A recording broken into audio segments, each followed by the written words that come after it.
forced the evacuation of some 116,000 people, and only small parts of the town are open now. Residents left so quickly that they left all their possessions behind. Houses, schools, businesses trapped in a time warp. The tour costs $70, and after the tour, tourists' levels of radiation are checked as a safety precaution. You're really selling it, Mark. Why would you want to go there? I mean, I'm sure it's fascinating, but if you need a Geiger counter instead of a camera. I don't know. Fascinating. All right, that's our time for now. Thanks for watching. We'll see you back here again. You're off tomorrow. That's right. All right, yeah. We'll see you back here tomorrow. News 3 at 5 starts right now. Right now at 5, 2 Madison officers were injured after a girl attacked them at Jefferson Middle School. We will have the very latest. A mental health resource center in southern Wisconsin is receiving a big donation. He's giving back to the nonprofit.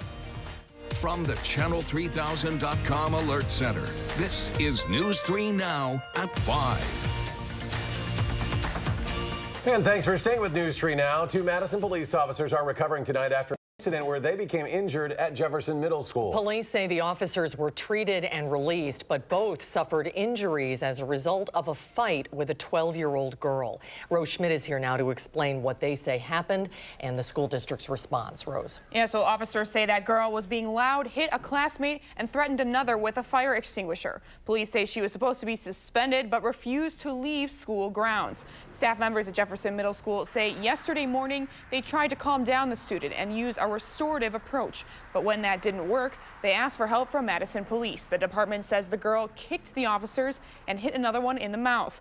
Police say an officer was treated for whiplash and shoulder injuries, and the other suffered a split lip. The principal, Tequila Kurth, sent a letter home to families yesterday saying in part, "I met with school staff to review the incident and to ensure that all students and staff are supported and that our school continues to be a safe and positive environment for all." The principal said staff were available today to support any students who needed it. The girl was taken to the Juvenile Reception Center on tentative charges of battery to an officer, among others. Both Madison Police and the school district declined our request for an on-camera interview today.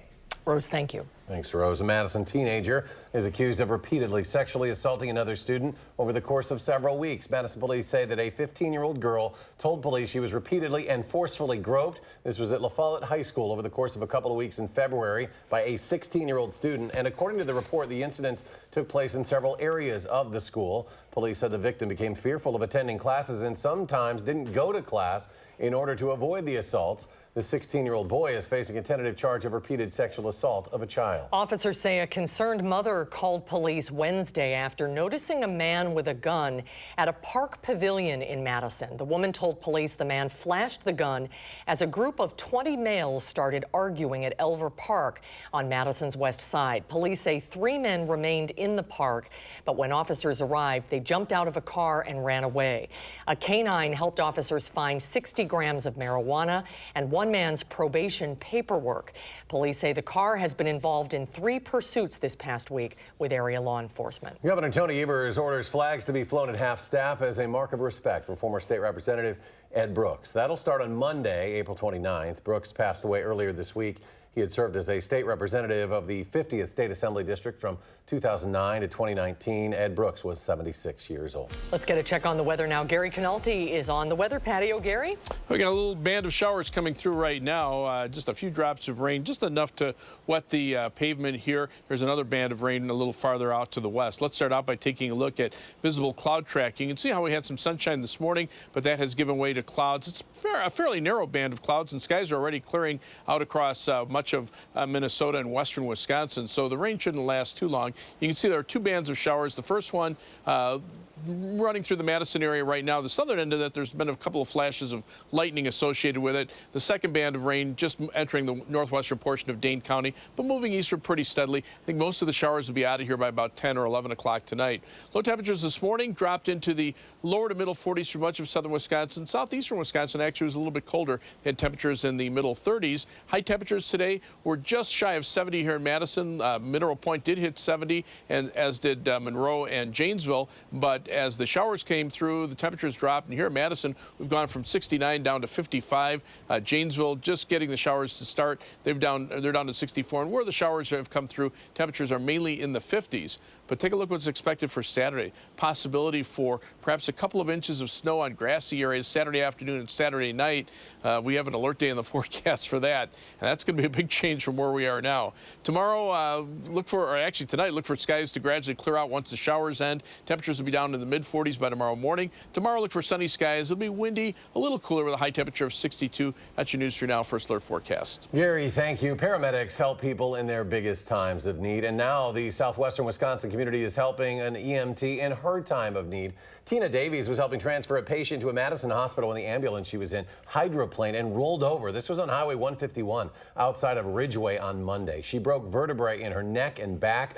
She'll be out of work a while after undergoing surgery. A GoFundMe page has been set up to help cover the cost of her recovery and help with expenses while she's out of work. So far, almost $6,500 has been raised for her. If you'd like to help, we have a link on our website, channel3000.com. Months after the death of Bishop Robert Morlino, there is a new leader in Madison. Wisconsin native Donald Hying succeeds the late Bishop Morlino. Our Keely Arthur attended his first Mass and brings us a closer look. Keely? Well, this is an announcement many local Catholics have been waiting for since November when Morlino passed away.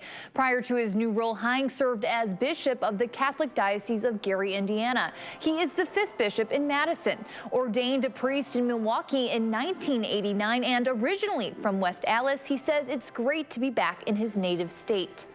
Yeah, it means I'll spend more time in New Glarus, where they brew spotted cow, I think. But I'm very comfortable with cheese. So yeah, Wisconsin is home.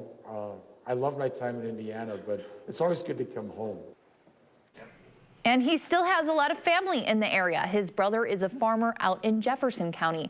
At a news conference prior to today's Mass, Hying said in this postmodern world, holiness is still attractive. We will hear more of his remarks on News 3 Now at 6. Can't lose with the spotted cow comp. Oh, yeah. Right? Gained a lot of fan favorites with that one. We look forward to getting to know him more. Keely, thank you. Thank you, Keely. In more local news, Republican leaders of the state legislature's budget committee say Governor Tony Evers' proposal to legalize medical marijuana and small amounts of recreational pot will be snuffed out. Today, Republican Senator Alberta Darling called Evers' marijuana legislation proposal, quote, off-the-wall scary. Under his plan, medical marijuana would be legalized, recreational marijuana would be decriminalized for up to 25 grams, including production and distribution. A joint finance committee will begin making revisions to Governor Evers' budget in early May. Dane County has officially started injecting renewable natural gas into its pipeline. It's part of the county's landfill biogas project. County Executive Joe Parisi says methane gas is generated by rotting trash at the Dane County landfill, and it is then turned into biofuel, which will be distributed by Quick Trip. The plant behind me, instead of generating electricity, will now take this fuel, it will clean it, and this fuel will be injected into an interstate natural gas pipeline to be used as renewable natural gas in vehicles. Parisi says the biogas will fuel county vehicles. Right now, about 30% of the county's fleet uses renewable gas. As we approach Mental Health Awareness Month, some mental health resources in smaller communities across southern Wisconsin are struggling to keep their doors open. One Rock County group is no different, but could soon get some help from an unexpected place. Rock County reporter Adam Duxter has the story. He joins us from our bureau at the Janesville Gazette with who's stepping up to help and why. Adam? Well, Eric and Susan, NAMI Rock County has worked to support this area for years. It's a one-of-a-kind, peer-led support group. And for them, these nonprofits, it can be difficult to raise money. But one man is stepping up and helping out for a reason that is already close to his heart.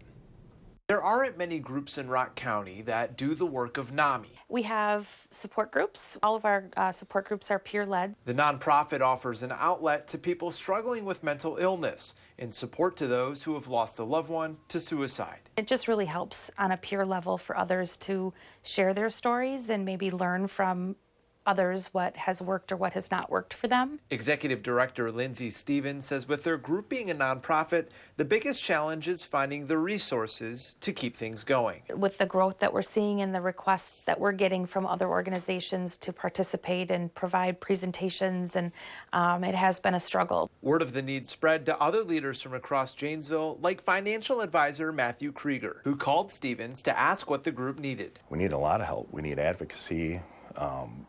we're struggling financially, to keep the doors open. So many people need help.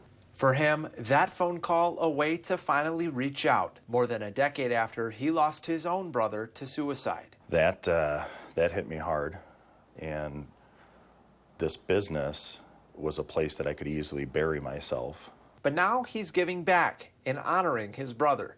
This spring, he's scheduled to do 4 seminars for work, discussing topics like leadership and overcoming adversity. He's donating his pay for these seminars back to NAMI. He says while he struggled after his brother's death, he now has a message for anyone going through a similar time. Share the story, help people, be there to listen if somebody needs help. And Krieger says he was inspired to learn how to give back when he saw the popular rapper Logic perform his song about suicide awareness at an awards show. And Stevens says she was blown away when he called and offered to donate his support. Krieger says this is just building a positive legacy for his brother. Way to do something good. Adam Duxter in Janesville. Adam, thank you. The kids across the country are skipping school today, but this is for a good reason. It's National Take Our Sons and Daughters to Work Day. The event was initially just open to girls when it first started back in 1992, and now it's expanded to all children with 3.5 million workplaces participating. And kids at Baker Tilly on Madison's east side today learned some math skills that accountants use, why it's important to save money today. Organizers also planned lessons about recycling and conservation since Earth Day was also this week. Now, if you live on Madison's west side, the city wants to hear from neighbors about last summer's flooding, and what can be changed to prevent that kind of damage in the future. The Spring Harbor watershed runs from Lake Mendota south and west to the Beltline. It was one of the areas that experienced heavy flooding last year. People living in that area are invited to come out and talk to city engineers about what they saw and what should be done about it. The city is also looking into possible changes to infrastructure or drainage systems. That meeting runs from 6 to 8 p.m. That is tonight at Madison Memorial High School. Another reminder that Shredfest is this weekend. We're offering free document shredding in partnership with Pelletary and the Better Business Bureau. We'll be at Warner Park this Saturday, April 27th from 8:30 to 11 a.m. You can bring up to 3 bags or boxes per vehicle and let the News 3 Now team help keep your information safe. For more information, go to channel3000.com/shredfest, or you can get a reminder by signing up for our event on Facebook. And don't worry about the weather. You don't even have to get out of your car. That's right. You can just hand it off to us and we'll take care of it. Always a good event. More to come on News 3 Now at 5 up next. Floridians are calling on 2 deputies to be fired after a viral video of a teenager being arrested. Joe Biden enters the race for the White House. We'll tell you which former president is not endorsing him. We'll look at Thursday numbers on Wall Street. The Dow sinking another 135 points today. The Nasdaq adding 17. The S&P drops a point. We'll be right back.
Calls are getting louder to fire 2 sheriff's deputies who were caught on cell phone video pummeling a 15-year-old Florida boy. And we want to warn you that this video is hard to watch. Last week, Broward County deputies responded to the parking lot of a McDonald's where a crowd gathered after school. A video shows a deputy pepper spraying and slamming DeLuca Roll. Another video captures a second deputy pushing the unarmed teen's face into the concrete and punching him. During the violent takedown, Roll suffered a fractured nose. The police report accused Roll of taking an aggressive stance and clenching his fists. The deputy said punching Roll was a distractionary technique to get him handcuffed. The people who I think supposed to protect my children hurt my child. I couldn't believe it. Roll was initially arrested and charged with assaulting an officer and resisting arrest, but the state attorney's office dropped all the charges. The 2 deputies remain on paid administrative leave while an internal investigation is completed. After weeks of speculation, former Vice President Joe Biden has made it official now. He has announced he will seek the Democratic nomination for president. Biden now joins a field of 21 Democrats. In a tweet, President Trump said, quote, "Welcome to the race, Sleepy Joe. If you make it, I will see you at the starting gate." One president we may not hear from is actually former President Barack Obama, whom Biden served under as vice president for 8 years. I asked President Obama not to endorse, and he doesn't want to. Whoever wins this nomination should win it on their own merits. The former vice president is picking up endorsements from Delaware Senator Chris Coons and Pennsylvania Senator Bob Casey, who have issued statements of support. Also, attorney Michael Avenatti tweeted his support of Biden's candidacy. A severe weather system, including at least 1 tornado, hit parts of Texas and Louisiana. Drone footage captured over Ruston, Louisiana, shows the damage after a tornado touched down early today. It tore up trees and ripped the roof off a hotel. Officials say a mother and a son were killed when a tree fell on their home in Lincoln Parish. The National Weather Service says it appears the tornado tore a track of more than 130 miles from eastern Texas to the Louisiana-Arkansas border. I hear what sounded like a plane or a train. There's just this black cloud right above us, and I see some swirling. And so I kind of peeked around the corner, and I just see debris just swirling. And forecasters expect the severe weather to shift toward the mid-Atlantic and the southeast tomorrow. Weather always interesting this time of the year. Gary, keeping an eye on our Doppler right now as well with some precipitation out there. Yeah, so far we've missed out on most of the severe weather this spring. We've had some light showers move through right now. This is high-resolution Doppler. And you can see there's one band of showers that has passed through the Madison area, now moving toward Monroe and Janesville. A second band farther out to the west. And then behind that, the skies actually clear out pretty nicely. And as you put the radar into motion, you can see the steady eastward movement here. So most of the shower activity should be over with probably by maybe 10 or 11 o'clock tonight across much of our viewing area. The sunshine that we had this morning being replaced by the clouds, but you can see farther out to the west, so skies clearing across Minnesota and even northwestern Wisconsin. So skies will clear out very nicely later on tonight. Now, we turn our attention to the next weather system will affect us mainly for Saturday. Precipitation amounts perhaps could be over an inch, especially down to the south across much of northern Illinois and parts of Iowa. Lesser amounts the farther north you go across our viewing area, about 1/3 of an inch still being indicated around the Madison area.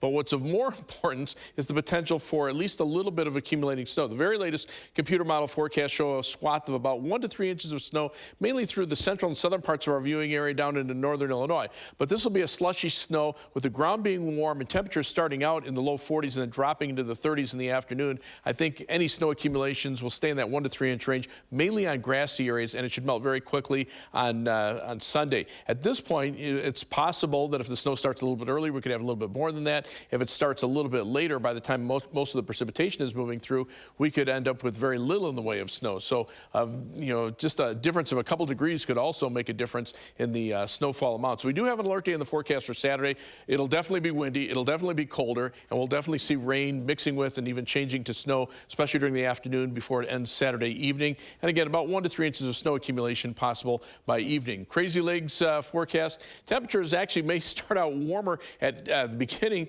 than it will at the end, because temperatures will drop through the lower 40s back into the upper 30s by around noontime or a little bit thereafter. So we'll see mainly rain in the morning, but it will be windy and chilly, so dress for that. Live view from the Queen Bee Radio Skycam in Platteville. Pretty gloomy out there. Skies mostly cloudy. Most of the showers are moving in from the from the northwest. WISC Skycam, we're kind of in between those bands of showers, so it's dry out there, but more showers moving in. And the Edgewater Skycam in downtown Madison showing mostly cloudy skies as well. High temperature made it up to 69 degrees after starting out at 42, but as the showers came in, we've dropped back to 55. Light rain being reported at the airport, winds out of the north at 12 miles per hour. As we check out current temperatures, you can tell where the showers are. Ahead of the showers, the sunshine, temperatures 60s to lower 70s. Behind the showers, more sunshine, temperatures in the 60s to low 70s. But the clouds and the showers keeping temperatures in the 50s through much of southern Wisconsin into parts of Iowa. So compared to 24 hours ago, our temperatures are down, but you can see it actually warmed up across northern Illinois. And these temperatures haven't changed very much to our north and west. That's because they were pretty mild yesterday. As we look at the satellite and radar view, you can see those upper level winds basically shifting a little bit to a westerly direction and then back to a southwesterly direction behind it. But the next weather system will come in a little farther to the south, and that'll keep us on the north side of the storm. This cold front coming through will shift our winds around to the northwest. Even though temperatures are in the 60s and 70s behind us, by the time we get into tomorrow, I think the bulk of the colder air will start to arrive, and our high temperatures only reach the lower 60s. And then that next weather system starts to develop out to the west and will be in here for Saturday. Forecast for tonight calls for cloudy skies, showers, perhaps an isolated thunderstorm this evening, then turning clear overnight with a low temperature of 43. Tomorrow, a sunny, windy, and slightly cooler day with a high temperature of 62. As we look at future track, again, those bands of showers moving out pretty quickly this evening. By morning, we're clear with low temperatures in the lower 40s. High temperatures tomorrow, lower 60s with plenty of sunshine.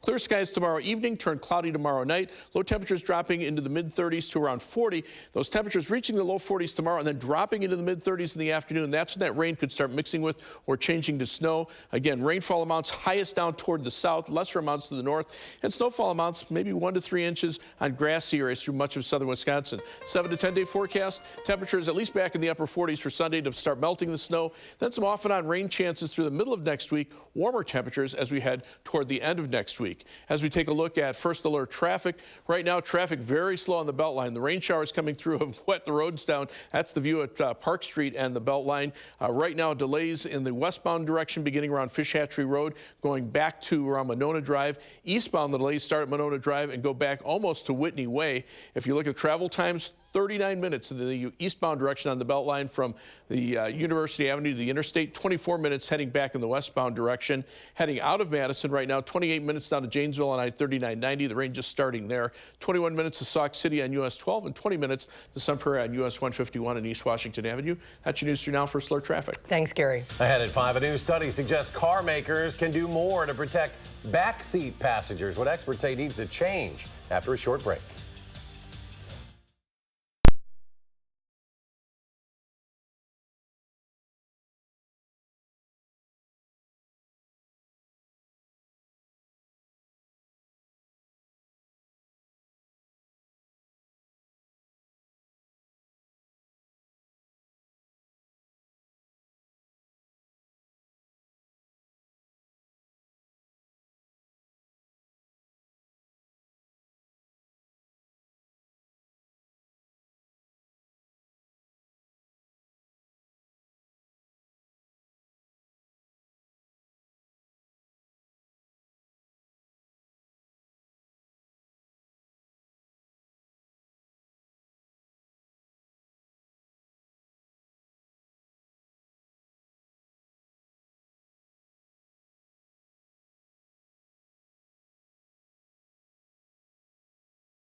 The Insurance Institute for Highway Safety is encouraging car manufacturers to make improvements. They want to protect backseat passengers from serious injury during a crash. Chris Martinez reports from Los Angeles. 7 people, including 5 children, were killed when a truck crashed through a barrier and slammed into a church van on its way to Disney World earlier this year in Florida. Despite wearing seatbelts, 3 people were ejected. Sometimes, seatbelts are not designed to take and withstand that type of a vehicle being torn apart. But a new study from the Insurance Institute for Highway Safety shows car manufacturers can protect rear seat passengers by adding 2 simple features. We're looking to work with automakers to have them take the technology that they've already put in the front seat with regards to pre-crash tensioners and load limiters and put those in the rear seat. Researchers believe the technology could help keep passengers tighter to the seat. And while side airbags can prevent injury, the IIHS is encouraging automakers put front airbags in the back seat as well. As more people ditch driving for ride-sharing services, the study shows the addition of these sophisticated restraint systems in cars could save lives. So using Lyft, using Uber, for example, we think we're going to have more people riding in the rear seats of vehicles in the future, and therefore it's important to start to address this problem now. Harkey says rear seat passengers are killed in about 10% of all fatal crashes. Chris Martinez, CBS News, Los Angeles. And stay with us. We'll have another Check Your Forecast in just a moment.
Here's a look at some of the stories we are working on tonight.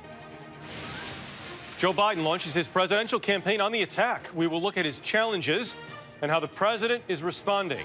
Potential danger in the back seat, why a new study says safety is lacking in modern cars. And the American woman kidnapped in Uganda talks about her ordeal. We'll have more of her interview with Gayle King tonight on the CBS Evening News. Rainy and chilly outside. Yeah, I got some showers moving through right now. That's dropped temperatures by about 10 to 15 degrees as the showers move on through. You can tell where the showers are because that's where the temperatures are cooler. But tomorrow we're back up to 62.